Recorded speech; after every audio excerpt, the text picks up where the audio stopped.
I'd like to introduce you to how broad astrology really is.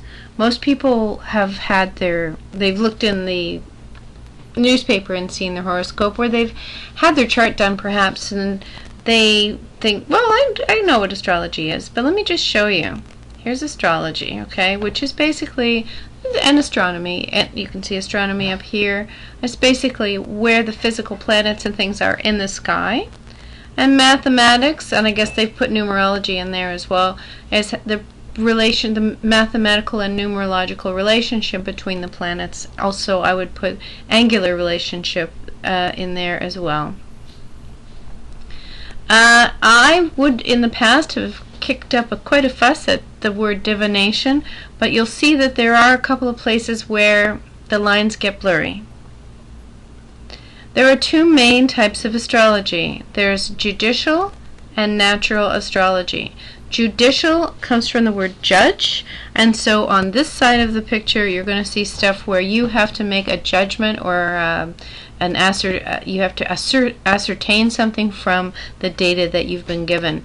Over here we have natural astrology, which is the study of natural cycles and rhythms, and you can see that in the middle things get a little muddy. So let's go with natural cycles and rhythms because that's sort of lesser known. And we have things like earthquake prediction. They call it climactic.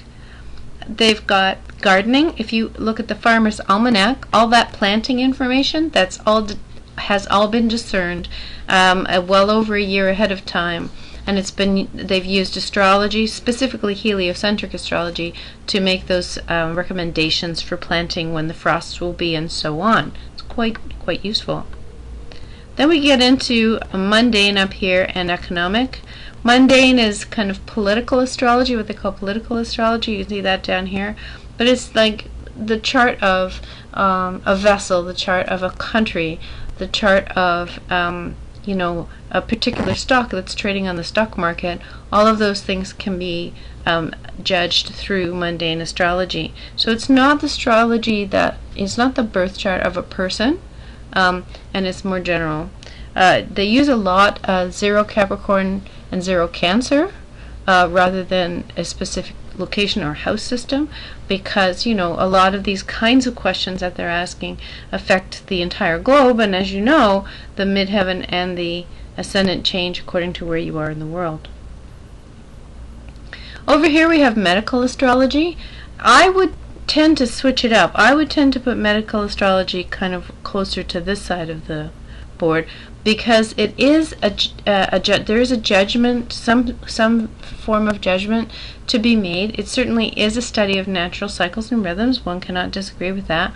But it's also looking at the birth. It's often looking at the birth or radix chart of the native. And actually, did you know that on a prescription pad, when the prescription pad has the RX, that funny looking RX that we see at the pharmacy, did you know that that's astrology? That means I have seen the patient's natal chart or radix chart, and based on his radix chart, I am prescribing this medicine. So you can see why I think it really belongs over here a little bit more. Then we come over here to the judicial side, and we have this bog standard natal birth chart. And from there we have an analysis of character, a prediction of future events, and in some cases counseling or therapy, if that's the kind of, I guess they call it psychological astrology. Then over here we have electional astrology. What's that all about? Well, what's a good day to buy a car? What's a good day to get married? What's a good day to start my business? What's a good day to take a trip? Electional astrology. And this little puppy here, remember when I was humming and hawing about divination? This is the part of astrology which is, one could argue, very close to divination. And that is that if you've lost something and you can't find it, if you ask your astrologer, where is my whatever, will I get it back, the astrologer can cast a chart for that moment and then can tell you about your lost object based on that chart. So here's just a basic overview of astrology. You can see it's a lot larger than the sun sign columns would have us understand.